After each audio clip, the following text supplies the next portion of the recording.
Anda kembali bersama kami di Sapa Indonesia Pagi, Saudara. Kita masih bergabung dengan 3 narasumber melalui sambungan daring. Tadi menyambung ke Kang Oleh ya, terkait dengan pertanyaan tadi sebelum jeda gitu, terkait dengan, oke gini, perlu ada roadmap yang jelas dari TNI, kita mau ngapain, kemudian butuh berapa. Tapi di sisi lain, kita juga lagi efisiensi nih, Kang Oleh, di segala lini gitu ya, di tengah lagi-lagi tekanan fiskal kita. Kita lagi tidak baik-baik saja nih anggaran negara kita. Seperti apa yang kemudian dari TNI perlu menyikapinya? Apakah lagi-lagi perlu kita maksimalkan sampai 1,5 sampai 2% dari PDB kita anggarannya?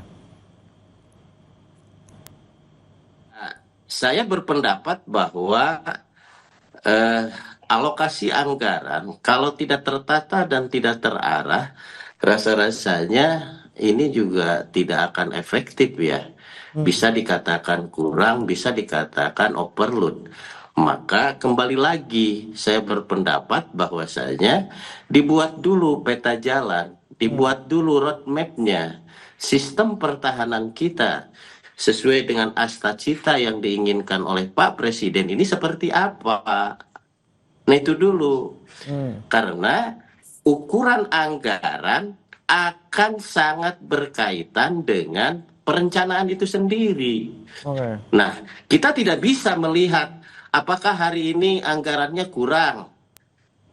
Kurangnya dari sisi yang mana? Hmm, Apakah untuk pegawai, apakah untuk kesejahteraan, apakah untuk alutsista, ataukah menambah misalkan pasukan atau apa? oke. Karena memang kita hari ini Pak Presiden barangkali ini semestinya harus membuat roadmap dulu. Hmm. Maka ketika ada roadmap peta jalan pertahanan kita, baik dari sisi SDM, baik dari sisi alutsista, tentunya kita bisa memilih dan memilah mana yang menjadi skala prioritas. Oke, anggaran tidak masalah jika memang jelas untuk apa, kemudian rencananya seperti apa gitu ya, Kang Oleh ya. Ya, Oke, baik. Saya kembali ke Mas Andri lagi nih, Mas Andri, terkait dengan lagi-lagi nih peran TNI yang mungkin kita lihat akhir-akhir ini semakin besar sepertinya. Selain tadi bakal dibentuk batalion teritorial pembangunan, kemudian beberapa waktu lalu juga sempat ada kesepakatan dari Menteri Pertahanan dan juga BPOM yang memberikan kewenangan kepada laboratorium TNI untuk membuat obat secara massal gitu ya untuk masyarakat. Ini semakin banyak di perannya nih, Mas Andri. Selain soal pangan, soal pertanian, ini lagi-lagi sekarang nambah lagi nih ke soal kesehatan. Ini kalau Anda melihat dari segi keahliannya, ini seperti apa nih Mas nanti kalau kedepannya kita benar-benar dapat obat ataupun kita bisa jual obat yang diproduksi oleh TNI seperti itu? Ya, Mas Dri, mungkin saya tambahkan sedikit ya, selain obat kesehatan juga TNI hari ini mengurus misal soal apa namanya penertiban bendera One Piece yang terbaru, Ah, yang mana itu tidak ada urusan. Kemudian apa pengamanan di proyek strategis nasional. Lalu ada juga upaya intimidasi terhadap ruang kebebasan akademik. Artinya memang sudah banyak dan menjalar soal apa namanya dui fungsi angkatan bersenjata dalam konteks ini TNI ke ranah sipil. Nah, perlu ditegaskan bahwa TNI sejak awal itu dididik, dilatih, dipersenjatai untuk perang, untuk melawan apa namanya ancaman dari yang mengancam kedaulatan dan keutuhan negara. Itu bukan kemudian untuk diterjunkan dalam urusan-urusan seperti kesehatan atau urusan-urusan lain yang berada di luar konteks mandat dari tugas dan kewajiban TNI. hmm, Kami menilai ketika kemudian itu dipaksakan akan terjadi apa namanya inkompetensi terhadap pekerjaan-pekerjaan yang semestinya diserahkan atau dikerjakan oleh ahlinya. hmm, Ketika kemudian orang yang sudah didoktrin selama belasan hingga puluhan tahun eh, diberi pendidikan militer, lalu tiba-tiba berpindah ruang kerjanya, berpindah spektrum kerjanya, itu pasti akan banyak menyulitkan. Belum lagi oke. kita bicara soal birokrasi sipil yang kemudian tidak kompatibel dengan birokrasi di militer yang harus komando dan seterusnya. Ini tentu akan sangat bahayakan pemerintahan sipil itu sendiri. Oke. Begitu. Masalah kompetensi kemudian juga ancaman ke profesional yang seharusnya ada di bidangnya. Prof. Muradi, Anda melihatnya samakah seperti itu?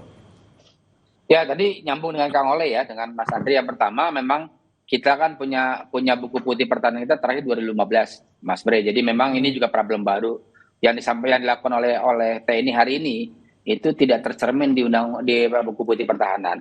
Kemudian ada renstranya juga, kemudian renstranya lebih teknis ke angkatan ya. Kita membayangkan renstra pertahanan itu jauh lebih strategis. Nah, tiap tahun misalnya ada namanya defense review ya. Ada strategic defense review yang tiap tahun dilakukan oleh tentara kita. Dan itu yang kemudian tidak kita terima, kita lihat paling tidak misalnya di secara terbuka. Nah, dua itu yang kemudian jadi problem baru. Nah, saya ingin mengatakan bahwa betapapun misalnya TNI ingin misalnya membantu di ranah sipil, tapi jangan lupa bahwa poin utama tentara adalah dia di pertahanan negara. Maka harus diperkuat dalam konteks penguatan di outward looking-nya. Saya kok agak khawatir Mas Bre ya, teman-teman sekalian, terkait dengan misalnya agresivitas Malaysia. Kalau kita nonton beberapa berita di luar negeri itu, mereka bahkan mengotot pengen menguasai misalnya Laut Sulawesi. Itu menurut saya jauh lebih strategis kita untuk kemudian merespon itu. Misalnya begini, dulu Pak Jokowi misalnya ketika China agresif di Laut Cina Selatan, beliau di kapal perang, ya dia rapat kapal perang. Saya kira itu bagian penting untuk cyber. Nah ini saya kira setelah di Batu Jajar harusnya mungkin nanti sebelum 17 Agustus nih, Kang Oleh, mungkin juga misalnya Pak Prabowo juga kemudian berlayar lah misalnya di Ambalat misalnya untuk kemudian mengatakan bahwa ini wilayah Indonesia. Karena di parlemen Malaysia itu mereka malah menginginkan Laut Sulawesi. Jauh lebih maju lagi saya kira itu. Jadi saya kira itu ya. Ada ancaman dan fokus yang seharusnya lebih bisa dilihat oleh pemerintah yang menjadi prioritas, seharusnya TNI lebih fokus ke sana daripada untuk fungsi-fungsi lainnya gitu. Tapi Prof. Muradi, saya juga ingin menanyakan kepada Anda terkait revisi Undang-Undang TNI yang kemarin sudah direvisi, tapi kemudian kok sepertinya dalam tanda kutip ini ada yang bilang formalitas doang nih, karena ujung-ujungnya ketika misalnya Kejagung kemudian dijaga TNI, ini dasarnya Perpres, kemudian pengangkatan Letkol Teddy misalnya dari jadi Seskap ini juga dasarnya Perpres lagi. Undang-Undang TNI sepertinya kemudian dikalahkan oleh Perpres untuk kemudian menguatkan menguatkan TNI ke ranah sipil. Anda melihatnya seperti apa, Prof? Ya, di pasal 47 ayat 2 dan 3 itu kan sudah jelas, Mas Bre ya, teman-teman sekalian. Jadi di pasal 2 itu kan kalau ada kemudian TNI yang mengisi jabatan non 14 di pasal 1 ya, non 14 jabatan yang dibolehkan, maka dia harus melakukan proses pensiun dini. Itu yang kemudian tidak kelihatan. Kemarin misalnya di kasus Kabulok begitu naik pangkat malah berhenti, diganti baru. Itu yang saya kira jadi orang bertanya loh, kan beliau sudah pensiun kok masuk lagi ke tentara. Artinya apa? Artinya buat saya negara atau pemerintah harus kemudian clear betul dengan pasal 47 ayat 2 itu. Nah, yang kedua tadi ada pasal 47 ayat 3 di mana kemudian permintaan dari lembaga ataupun kementerian. Nah, permintaan itu harus terbuka juga, bahwa misalnya katakan gini, tadi misalnya contoh yang paling mudah misalnya di Kejaksaan Agung ya. Saya termasuk yang sepakat dengan teman-teman Kejaksaan Agung bahwa ini adalah bagian dari objek vital negara. Tapi poin penting adalah di sana ada pejabat militer yang mungkin mau tidak mau bisa kemudian secara direct meminta pengamanan terhadap Kejaksaan Agung. Karena ada Jamil kan di sana kan, Jaksa Agung Muda militer yang kemudian memang memungkinkan mereka meminta untuk kemudian di pengamanan lembaganya. Itu poin kedua. Jadi memang untuk pasal 47 ayat 2 dan 3 itu harus clear betul.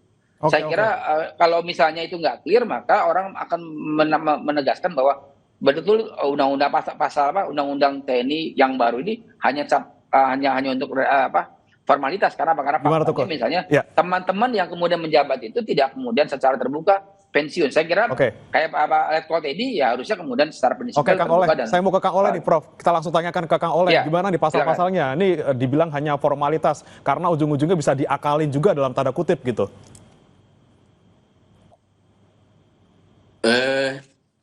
Kami melihat bahwa menghormati apa yang disampaikan oleh Pak Andreas dan Prof. Muradi. Tetapi DPR masih melihat bahwa apa yang dilakukan oleh TNI ini masih dalam on the track ya. Kalau misalkan masih ada para pihak yang khawatir terhadap kembalinya Dewi Fungsi ABRI, tentu ini kita akan jaga sama-sama. Akan tetapi di dalam revisi Undang-Undang Nomor 3 2025 kemarin tidak ada celah sedikit pun untuk memberikan TNI untuk kembali Dewi Fungsi ABRI.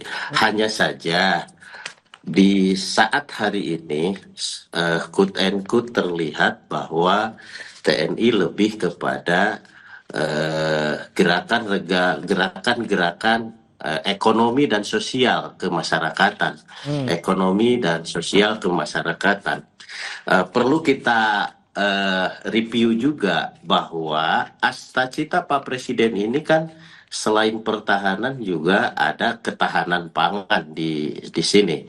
Nah, saya sependapat jikalau misalkan ya sudahlah pertanian itu urusan petani. Nah, di sini barangkali hanya sifatnya tentatif, perbantuan barangkali TNI tidak mengatur soal pupuk, mengatur soal harga dan yang lain-lain. Perbantuan hanya mencetak sawah misalkan. Nah, rasa-rasanya ini juga jikalau diminta oleh kementerian terkait seperti tadi pasal 47. Nah, soal obat misalkan di TNI juga ada bidang kesehatan saya rasa. RSPAD hari ini yang menjadi primadona bagi penyakit-penyakit tertentu. Nah, ini juga kita juga jangan terlalu husnudon dulu karena memang di TNI juga ada bagian tentang kesehatan. Jikalau keilmuan TNI ini juga bisa dioptimalkan daripada ke rumah sakit luar negeri misalkan, rumah sakit luar negeri. Kalau misalkan TNI mau maksimalisasi sebuah penelitian obat misalkan, kenapa juga harus diperdebatkan? Berarti arahnya lebih ke optimalisasi kompetensi. Mereka bisa bikin obat, mereka punya kemampuan di sana, kemudian mereka juga nanti dibekali dengan ilmu pertanian dan juga peternakan, sifatnya untuk membantu peran masyarakat ataupun peran sipil yang ada di tempat-tempat tersebut ya, Kang Oleh ya. Faktanya hari ini RSPAD merupakan salah satu rekomendasi yang difavoritkan kan seperti itu. Di sisi lain masyarakat juga protes, kok kita belanja kesehatannya ke luar negeri, ke rumah sakit luar negeri. Nah, sementara kalau misalkan ada pihak TNI optimalisasi terhadap kemampuan di bidang kesehatan, ya lalu why not? Oke, siap. Why not gitu ya. Saya mau ke Mas Andri nih terakhir untuk Anda singkat saja Mas Andri. Ini kan kemarin dari teman-teman Koalisi Masyarakat Sipil sudah menyerahkan kesimpulan gitu ya untuk terkait uji formil revisi Undang-Undang TNI. Seperti apa poin-poinnya Mas Andri? Ya, kami berangkat mengajukan uji formil itu dari proses legislasi yang dilakukan secara tidak fair, secara ugal-ugalan dan melanggar pembentukan peraturan perundang-undangan. Itu kemudian terbukti pada saat ya, Mas Andri. Oke, nampaknya ada gangguan koneksi bersama dengan Mas Andri, namun kami bisa tangkap bahwa memang uji material ataupun uji formil sudah diserahkan kesimpulannya, tinggal menunggu keputusan dari MK. Saya terima kasih kepada Bapak-Bapak yang hari ini sudah hadir, Mas Andri, kemudian Kang Oleh, Prof. Muradi. Kita harapkan sekali lagi penguatan TNI, kita lihat nanti tanggal 10 seperti apa unjuk kekuatannya, namun lagi-lagi apa yang mereka lakukan mungkin di luar ranahnya, ini bisa membantu masyarakat, tapi lagi-lagi tidak ataupun jangan sampai mengganggu supremasi sipil. Terima kasih Bapak-Bapak sudah bergabung bersama kami di Sapa Indonesia Pagi hari ini. Selamat pagi. Saudara, jangan beranjak, kami akan kembali dengan informasi lainnya. Harian Kompas menerbitkan koran edisi khusus 80 tahun kemerdekaan RI. Konten apa saja yang ada di dalamnya? Kami akan kembali sesaat lagi.